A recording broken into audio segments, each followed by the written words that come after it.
ফরজ নামাজের সালাম ফিরানোর পর অবশ্যই আপনারা একবার সূরা ইখলাস পড়বেন। কুল হুয়াল্লাহু আহাদ আল্লাহুস সামাদ লাম ইয়ালিদ ওয়া লাম ইউলাদ ওয়া লাম ইয়াকুল লাহু কুফুয়ান আহাদ।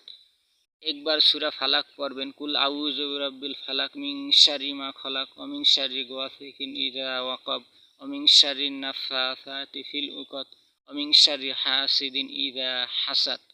এবং একবার সূরা নাস পড়বেন। কুল আউযু বিরাব্বিন নাস মালিকিন নাস ইলাহিন নাস মিন শাররিল ওয়াসওয়াসিল খান্নাস আল্লাযী ইউওয়াসউইসু ফি সুদুরিন নাস মিনাল জিন্নাতি ওয়ান নাস।